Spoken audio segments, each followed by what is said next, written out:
All right, here we are. 10:29. Got the Porsche up on the jacks.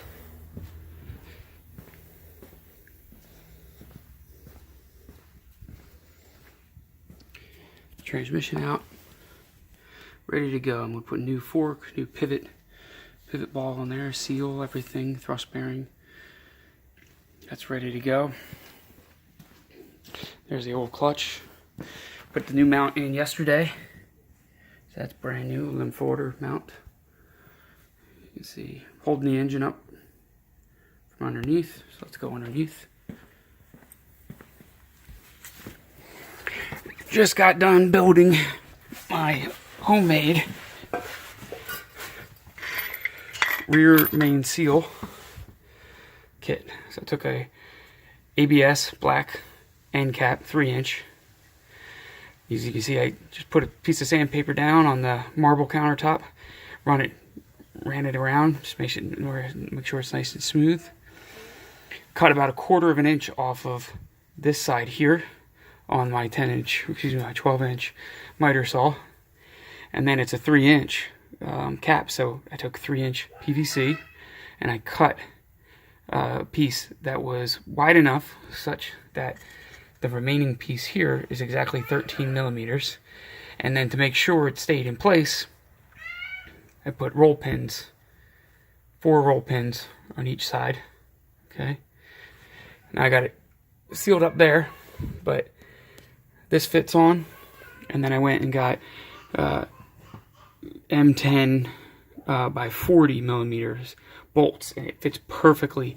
Just enough clearance once you put the seal on the crank, just enough clearance to put this mount on there and get maybe 2 turns worth of a thread in the bolts into the crank, and then just 1/4 turn each in a crisscross pattern, and it sinks it down perfectly at 13 millimeters. And what I did was I took the old seal that I took out, cleaned it up, make sure it was nice and flat, cleaned real good, and then put it back in with this. Perfectly sunk it to 13 millimeters on the dot. In order to get the holes, it's actually pretty easy. Flywheel's off. So I sat this on a table like this, my countertop, and I took the crisscross, pretty much a plus sign, my level, and I put a level this way and then that way. And I marked where the bubble on the level stood. Then I put my flywheel right on top, and I centered it as much as possible, and then did the same thing again. And that way I made sure that the flywheel wasn't like cockeyed to one side or over, and it was perfectly level. And then I just actually, with the flywheel on there, took a 10 millimeter drill bit, drilled down just enough to start the hole, and then sunk it all the way down. And then I ended up sinking, this is about probably 11.5 millimeter hole. And that's just to give me a little bit of play room so I can, get it in the hole and not, I don't want it to bind up. I want this thing to float up and down. So it works pretty good. I'm waiting on my new seal to come in. But this thing, what was it?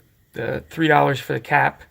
I had to buy a 2-foot section of 3-inch pipe, which was probably like $4 or something. And then the roll pins were 23 cents each. Oh, and then those bolts, because I got them at Ace Hardware, were $1.70. Although I'm sure you can get them a lot cheaper somewhere else. So now this thing's solid, and this thing will not move because of the roll pins. So I will be able to use this again, but hopefully I won't have to. Got 70,000 miles in the car. Gonna put a brand new flywheel on, brand new clutch, brand new pressure plate. Got a brand new mount. I already did the brand new mounts in the engine a while back.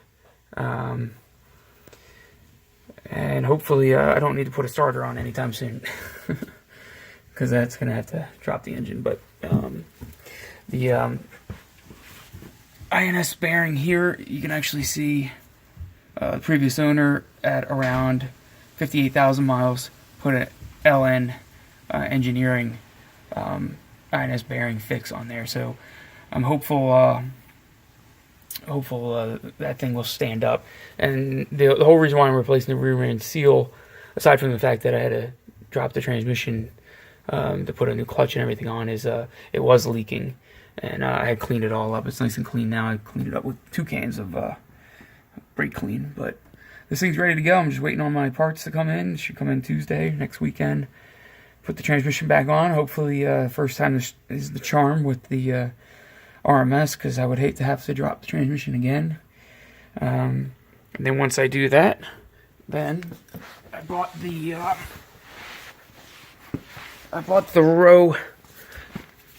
row kit from Porsche, so you can actually see oil here. So this one's shot. In fact, you can actually see the sheen there. So this one's shot, and obviously the bump stop shot as well. They go real easy, but so that's up next. I'm going to put the transmission all together, make sure the car starts, it doesn't leak oil all over the place, ride it around the block, and then pull it right back in, lift it back up, and do the struts. So I got new struts, new springs, new mounts up here, the compensator plate, and then I didn't want to go cheap and just do the struts, so I got new dog bones, new tie rod, new sway bars, and new wishbones as well. And then for the front, same thing, new wishbones, and and new control arms as well. So this whole thing underneath. So completely brand new suspension. I mean, the only thing I'm not replacing on the suspension, really, that's traveling is these 2 bushings, which hopefully I don't regret. I mean, that's the whole bracket that holds the engine, so I'd have to rip that all down, but hopefully that'll do it. So brand new suspension and brand new clutch, flywheel, and of course I'll bleed everything, and then we get to go.